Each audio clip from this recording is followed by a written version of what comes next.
dari kelompok 4 yang akan membahas tentang materi Pancasila sebagai sistem filsafat. Di sini kami beranggotakan 4 orang. Yang pertama saya Supriyani, yang kedua Ica Aura, yang ketiga Rian Ranti, dan yang keempat Putri. Selanjutnya, sebelum kita masuk ke Pancasila sebagai sistem filsafat, di sini kita akan membacakan dulu Pancasila dari yang pertama sampai yang terakhir. Yang pertama, ketuhanan yang Maha Esa. Yang kedua, kemanusiaan yang adil dan beradab. Yang ketiga, persatuan Indonesia. Yang keempat, kerakyatan yang dipimpin oleh hikmat, kebijaksanaan, dan dalam permusyawaratan perwakilan. Dan yang kelima, keadilan sosial bagi seluruh rakyat Indonesia. Baiklah, masuk ke konsep yang pertama, konsep Pancasila sebagai sistem filsafat. Pancasila sebagai dasar negara, di mana sebuah bangsa yaitu Indonesia mendasarkan Pancasila sebagai acuan dan pandangan hidup, di mana di sini bisa kita artikan bahwa masyarakat Indonesia, bangsa Indonesia itu melihat dari segi-segi yang dulu, nilai-nilai yang dulu. Contohnya para pahlawan, para tokoh-tokoh pahlawan contohnya Insinyur Soekarno, B.J. Habibie, dan lainnya itu memiliki mengacu kepada Pancasila dan merupakan Pancasila ini merupakan pandangan hidup dan sampai saat ini. Yang kedua, sebagai sumber acuan untuk menyelesaikan permasalahan yang terjadi. Nah, contohnya di sini permasalahan di dalam rangka organisasi salah satunya misal ada permasalahan yang harus diselesaikan di suatu organisasi. Nah, di mana di sini supaya tidak menyimpang, kita itu harus mengambil nilai-nilai yang terkandung dari Pancasila tersebut. Bisa jadi kita ambil contoh penyelesaian dari filosofi yang terjadi di masa lalu, kejadian yang terjadi di masa lalu. Contohnya di saat penyampaian rapat ataupun kuliah umum yang disampaikan oleh Insinyur Soekarno. Yang ketiga, sebagai pandangan para tokoh bangsa Indonesia dalam melakukan sesuatu, bertindak dan mengambil keputusan berpedoman pada Pancasila seperti yang saya sampaikan tadi. Contohnya melakukan sesuatu, entah itu dalam rangka kepemimpinan ataupun dalam rangka di dalam kelas, kewirausahaan dan lain sebagainya. Bertindak di sini sebelum kita mengambil keputusan untuk menyelesaikan suatu masalah, lebih baik kita mengambil dan memandang norma-norma dan nilai-nilai yang terkandung di dalam Pancasila. Entah itu mengambil keputusan dalam bidang budaya ataupun adat istiadat sesuai dengan Pancasila yang ada poin nomor 1 yaitu ketuhanan yang Maha Esa.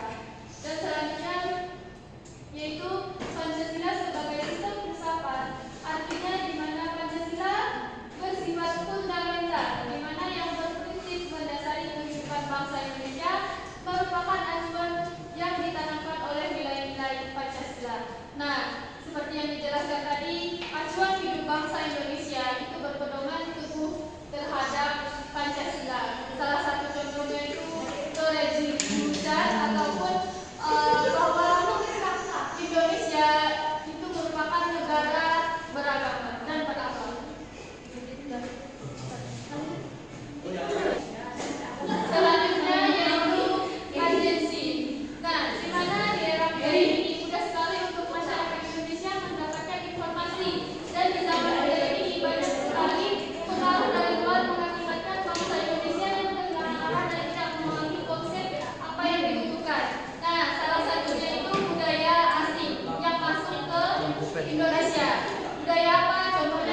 dalam hubungan dengan norma-norma dan kebudayaan.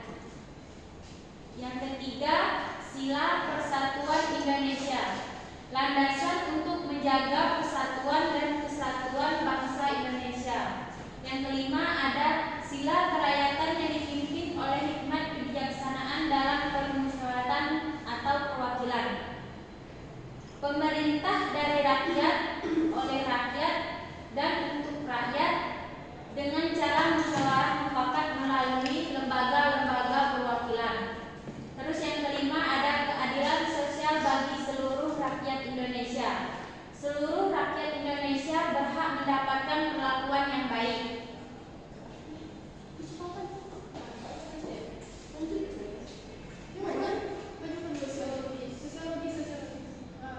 Jeda lah dulu, nggak apa-apa. Oke, selanjutnya yaitu menggali tentang Pancasila sebagai sistem filsafat, yaitu di bidang sosiologis. Yang pertama, Pancasila sebagai sistem filsafat masyarakat memahami bahwa Pancasila sebagai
tangan kapitalisme terhadap Pancasila sebagai sistem filsafat.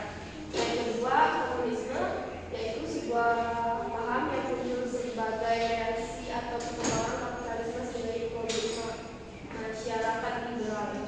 Next. Nah, di sini akan mendeskripsikan tentang esensi dan urgensi. Yang pertama, esensi ada dibagi 5, yaitu pertama hakikat sila ketuhanan pada keyakinan bangsa Indonesia bahwa Tuhan sebagai figur utama dalam kehidupan semua makhluk. Artinya setiap makhluk hidup termasuk warga negara memiliki kesadaran otonom seperti kebebasan dan berdiri. Dan yang kedua yaitu hakikat kemanusiaan adalah manusia monokulturalis yang terdiri atas 3. Yang 3 yaitu 7 kodrat, 4 kodrat, dan 7 kodrat. Yang ketiga ada sila persatuan terkait dengan semangat bangsa Indonesia, rasa kebangsaan terwujud dalam bentuk cinta tanah air. Nah, yang keempat hakikat sila kerakyatan terletak pada prinsip utama yaitu keputusan yang diambil lebih dasarkan atas musyawarah atau mufakat. Kelima, hakikat sila keadilan terwujud ada 3 aspek yaitu distributif, tunggal, dan komutatif. Selanjutnya ada definisi ada 4, yaitu meletakkan Pancasila sebagai sistem filsafat dapat membuka terjadi. Nah, yang kedua Pancasila sebagai sistem filsafat yang baru dalam pemikiran. Ketiga, Pancasila sebagai sistem filsafat dapat menjadi dasar kebijakan untuk menghadapi tantangan global. Dan terakhir, Pancasila sebagai sistem filsafat dapat menjadi way of life. Terima kasih. Baiklah, sekian dari presentasi kelompok kami. Selanjutnya kami akan membuka sesi tanya jawab untuk teman-teman yang kurang jelas dan ingin bertanya, dipersilakan. Jadi yang tadi disampaikan oleh saudara tadi itu kan menggambarkan dari bahasa Pancasila. Jadi di sini kami menanyakan bahasa filsafat, bahasa yang digunakan dalam artian yang bahasa filsafat. Jadi argumen yang biasa kita upayakan biasa mengacu pada tidak jauh dari kata filsafat. Nah, bagaimana sih cara yang konsep menurut kalian supaya dapat menggunakan bahasa sistem filsafat yang baik dan benar? Nah, biasanya dalam argumen itu banyak artian yang mengatakan jauh dari kata filsafat. Jadi konsep dari kalian untuk membangun bahasa filsafat yang baik dalam argumen itu bagaimana sistemnya? Oke, jadi di sini saya akan menjawab pertanyaan dari Cornelius. Bagaimana cara membangun argumen yang baik berdasarkan sistem filsafat?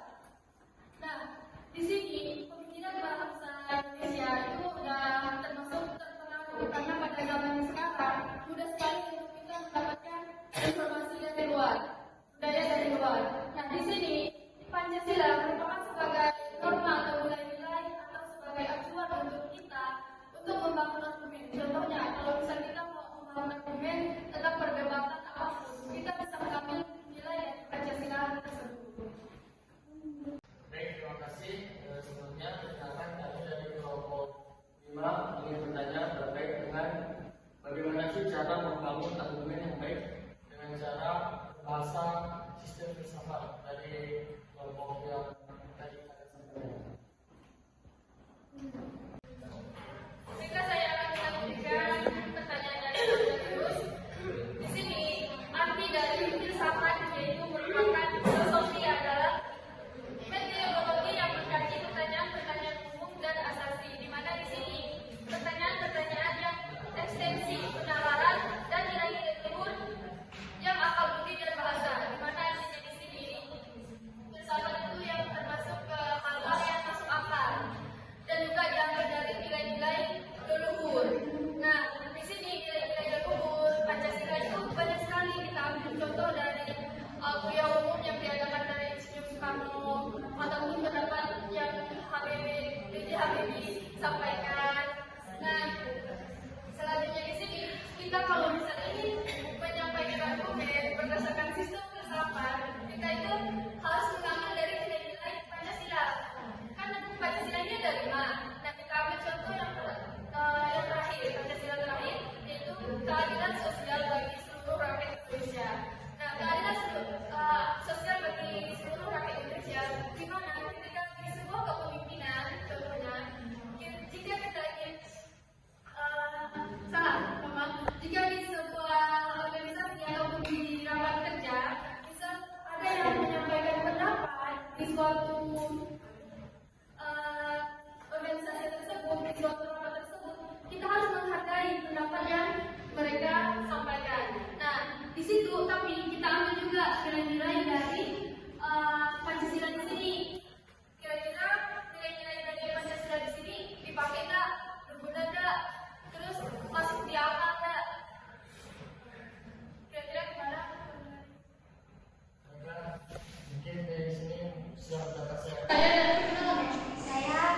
negara hukum.